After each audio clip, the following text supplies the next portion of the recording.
Well, hello. Thank you for joining me today again on the Church History Trail. You're very welcome to the programme. And this evening, we find ourselves outside St Anthony's Roman Catholic Church. And it certainly is a beautiful building, isn't it? There's no doubt about it. And it's surrounded by Willowfield Crescent, which we're on here, Willowfield Parade, and also Willowfield Avenue.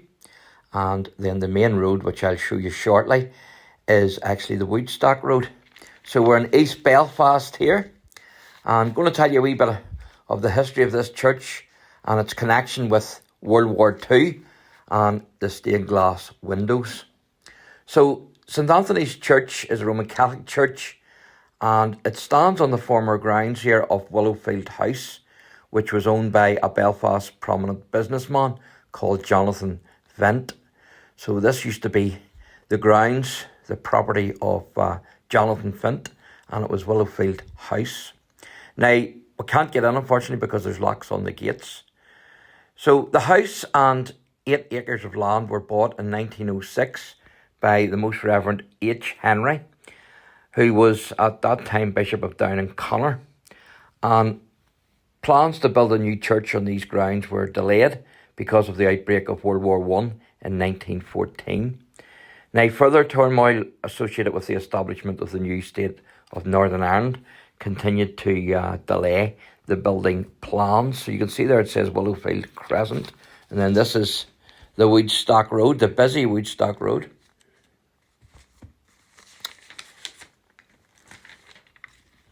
As you can see.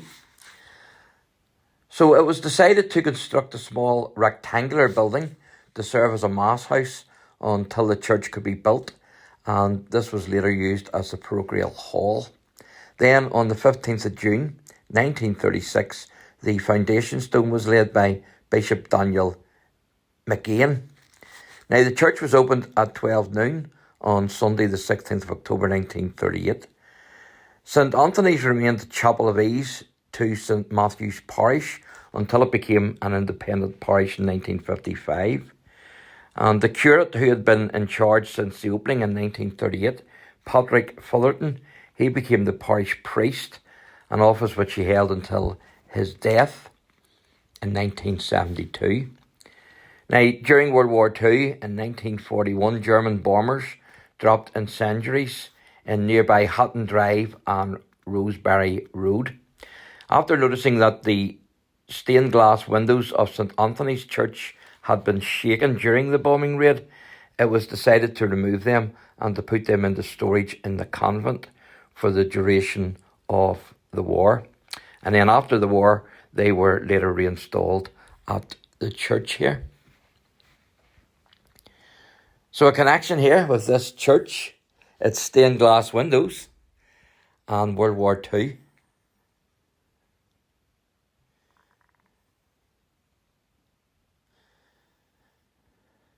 Just a pity there's not a wee blue plaque up to tell you about the connection.